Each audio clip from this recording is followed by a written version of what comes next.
Good morning, everyone. Myself, Dr. Hasmukh Patel. I am Assistant Professor in Cardiac Anesthesia at UN Mehta Institute of Cardiology and Research Center. Today, we will discuss about low cardiac output syndrome in children after cardiac surgery. Low cardiac output syndrome is a clinical syndrome seen commonly approximately 25% after pediatric cardiac surgery, but it may also occur secondary to acute myocarditis and septic shock. Regardless of the etiology, the resulting effects are shock and inadequate organ perfusion, which results in organ dysfunction that usually coincide with postoperative decrease in cardiac index and increase in SVR and PVR, which leads to reduce in cardiac output. This occurs typically 6 to 18 hours after cardiopulmonary bypass, which is usually in the middle of the night. First, we will discuss about causes of the postoperative low cardiac output syndrome. It may be due to inflammatory cascade triggered by cardiopulmonary bypass, due to aortic cross clamp, hypothermia, reperfusion injury, pericardial tamponade, or it may due to residual cardiac lesion and even when they are minor. Prevention, because low cardiac output syndrome is common and contributes to postoperative morbidity and mortality. Prevention of this predictable hemodynamic deterioration may have significant implication for clinical outcome. Let's come to the diagnosis of low cardiac output syndrome. Anticipation is the key to diagnosis and management of low cardiac output syndrome. So diagnosis relies on anticipation, clinical feature and investigation. Clinical features of low cardiac output syndrome are tachycardia, oliguria, when urine output is less than 0.5 ml per kg per hour, poor peripheral perfusion and low blood pressure. The ability of clinician to assess the cardiac output from clinical examination alone is poor. So we have to add some investigations like metabolic acidosis, lactic acidosis, mixed venous oxygen saturation decreasing, and echocardiography may help to identify the causes of the low cardiac output syndrome. Come to the management. Our aim is to achieve the optimal balance between oxygen delivery and oxygen consumption. A checklist of immediately treatable cause is useful, as is a flow diagram to lead staff through a logical approach. Come to the checklist of postoperative low cardiac output syndrome. Adequate airway, you have to check AT-tube position, size and its patency, and ventilation. C for the atelectasis, pneumothorax and pleural effusion. Check for pericardial tamponade, pulmonary hypertensive crisis, arrhythmia, significant residual lesion and electrolyte abnormality like hypo or hyperkalemia and hypokalemia. Preload. Preload is traditionally assessed by measuring filling pressure from right and left lines. In addition, venous capacitance is also affect venous return. Venodilatation often occurs on rewarming. This may lead to exacerbated by drugs. Finally, positive pressure ventilation will tend to reduce RV preload by inhibiting venous return. Left ventricular afterload. Reduction in LV afterload will improve cardiac output as long as an adequate diastolic pressure is maintained for coronary perfusion. Left ventricular afterload can be decreased by short-acting venodilators like NTG, long-acting vasodilator like phenoxybenzamine, and positive pressure ventilation. Now, right ventricular afterload and pulmonary hypertension leads to right ventricular failure that leads to poor cardiac output that further aggravates the pulmonary hypertension and right ventricular dysfunction. Preventive treatment strategy for pulmonary hypertension. Optimal sedation, neuromuscular blockade, induced respiratory alkalosis, hyperoxygenation, avoiding or ablating the stimulus. You have to give fentanyl before the airway suctioning, and nitric oxide. Nitric oxide is a potent endogenous vasodilator that produces vascular muscle relaxation via increasing cyclic GMP. It is specific pulmonary vasodilator when delivered by inhalation. RV afterload is reduced, thereby improving the RV ejection fraction and cardiac output. There can be chances of rebound pulmonary hypertension after weaning from nitric oxide.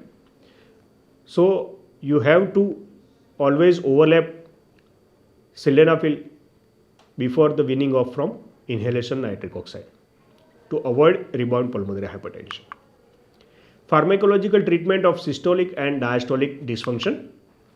It should be remembered that all of these potent agents will increase myocardial oxygen demand and that they should be titrated to minimal dose that achieves the desired effect. They should not be commenced or increased prior to consideration of preload and afterload. Terms used for cardiovascular drugs. Inotropy, that means increased force of myocardial contraction, not related to preload or afterload. Chronotropy means increased in the rate. Dromotropy, increase in speed of electrical conduction. Lusotropy means increased effectiveness of active diastolic relaxation.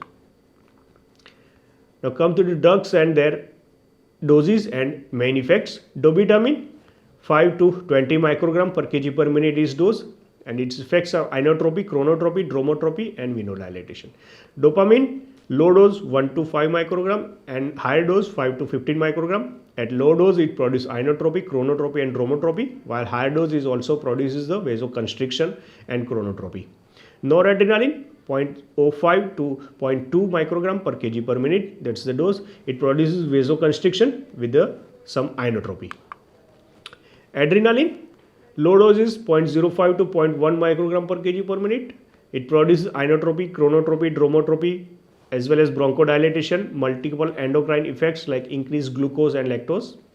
At higher dose, it produces the vasoconstriction in addition to above effects.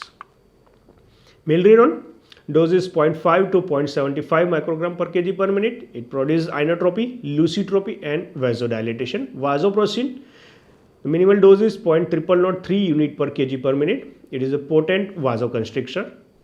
Levosimendan, the dose is 0.05 to 0.2 microgram per kg per minute. This drug to be given over for 24 hours only and its effects are inotropy, lusotropy and vasodilatation. Now let's discuss about thyroid hormone. It has an essential role in cellular metabolism and maintaining hemodynamic stability.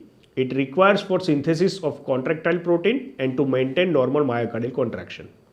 Suppression of thyroid hormone level has been demonstrated in children following CPB, maximal between 12 and 48 hours and it may last up to 7 days after CPB. But there is lack of evidence to demonstrate the benefit of thyroid hormone treatment. Nesiritide. This is a beta type natriuretic peptide synthesized and excreted from the ventricular myocardium in response to myocardial stretch. It results in natriuresis, diuresis and vascular smooth muscle relaxation. Clinically, it is said to augment preload and reduce afterload. Non-pharmacological treatment of systolic and diastolic dysfunction. Delayed sternal closure. The aim is to allow heart to recover and become less edematous without added problem of dry tamponade. Delayed closure is associated with an increased risk of mediastinitis, particularly with gram-negative organism. Thyroid suppression from iodine absorption from iodine-based antiseptic. When the sternum is closed, significant hemodynamic and respiratory changes occurs and should be anticipated. Induced hypothermia. Reducing the body temperature results in a reduce in metabolic rate, oxygen demand and heart rate and may have direct beneficial effect on cardiac function. Although SVR is increased and stroke volume and mean blood pressure are maintained. Although hypothermia is a useful rescue strategy, it is not without risk, including sepsis, coagulation disorder and altered pharmacokinetics. Neuromuscular paralysis is usually required to prevent shivering, which if unopposed will increase myocardial consumption and lactate production also. Mechanical supports. The major benefit of mechanical circulatory support is the treatment of low cardiac output syndrome is allowing the time for myocardial recovery while preventing ongoing damage to other organ systems. We know arterial ECMO and LV and or RV assist devices are the two commonest method of mechanical support. Selection and assessment of candidate it is extremely important. Bleeding is the most common complication, particularly from the wound, but intracranial hemorrhage can occur, usually resulting in withdrawal of therapy. Pacing and arrhythmia management. Arrhythmia that result in loss of AV synchrony or significant affect the heart rate are common and poorly tolerated in setting of low cardiac output syndrome. Tachycardia can allow inadequate time for ventricular filling, especially with a poorly compliant ventricle. Bradycardia is also poorly tolerated. AV synchrony is particularly important in low cardiac output syndrome as the effect of atrial systole on ventricular preload can be significant and contributing up to 20% of the stroke volume. AV synchrony is particularly important in low cardiac output syndrome as the effect of atrial systole on ventricular preload can be significant and contributing up to 20% of the stroke volume. Minimize the consequence of low cardiac output syndrome. Classically, a prolonged period of low cardiac output syndrome can lead to ventricular dependent, edematous, malnourished child. There can be significant sedation problems, vascular access may be difficult. Much can be done to minimize this effect of low cardiac output syndrome while awaiting intrinsic myocardial recovery. Renal failure. Renal failure and fluid retention are common due to poor renal perfusion and low mean blood pressure. Diuretics are usually necessary after the first 24 hours. Early peritoneal dialysis started prior to significant edema formation can prevent excessive fluid bolus administration, inotrope escalation and furosemide toxicity. Respiratory failure. Respiratory failure following low cardiac output syndrome is usually multifactorial, resulting from fluid overload, malnutrition, muscle weakness, critical illness, polyneuropathy, atelectatic, upper airway edema, intrinsic lung disease with significant reduction in FRC secondary to sternotomy. Appropriate ventilation strategies that optimize PEEP, minimal tidal volume like 6 to 8 ml per kg and avoid paralysis are optimal strategies. Nutrition and sedation. Optimal nutrition is often difficult to fluid restriction and gut failure. Early enteral nutrition and early use of jejunal feeding strategies are important. Total parenteral nutrition is sometimes required but can often be avoided by jejunal feeding. It is often worth starting peritoneal dialysis to make space for increased caloric intake. Optimal sedation and uncomplicated venous access are always strived for but rarely achieved. Flow diagram to guide the management of low cardiac output syndrome. Low cardiac output state like tachycardia, oliguria, poor perfusion, low blood pressure, metabolic acidosis, rising lactate and low venous oxygen saturation. When you find these findings, you have to exclude specific problems like airway and ventilation, pericardial tamponade, pulmonary hypertension, arrhythmia, residual lesion and electrolyte abnormalities.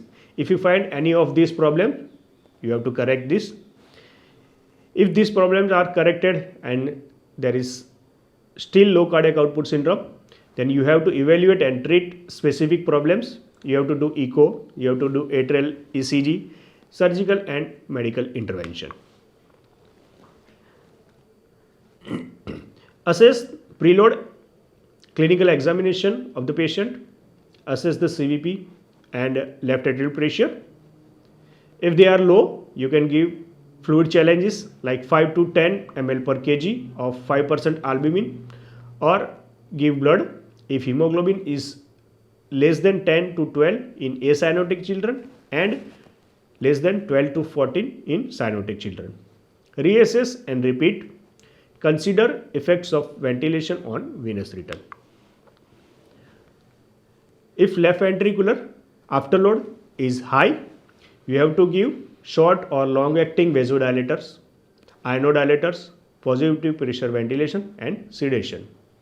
If right ventricular afterload is high, you have to give high FiO2, inhaled nitric oxide, optimal PEEP. Systolic function is reduced, then you have to give inotropy like dopamine or low dose of adrenaline you may start. If diastolic function is reduced, you can increase the preload, lucitropy, milrinone and atrial kick. Minimize effect of the low cardiac output syndrome. You have to give diuretics or peritoneal dialysis, optimal nutrition, optimal ventilation. If still not improving, you may consider sternal reopening, hypothermia and mechanical support. Conclusion: low cardiac output syndrome is common problem in pediatric intensive care that is often predictable and sometimes preventable. Diagnosis relies on anticipation, clinical feature and investigation. Management is aimed at achieving the optimal balance between myocardial oxygen delivery and oxygen consumption. Preload and afterload should be optimized prior to escalation of inotropic support. The effects of positive pulmonary ventilation and non-pharmacological strategies should not be underestimated.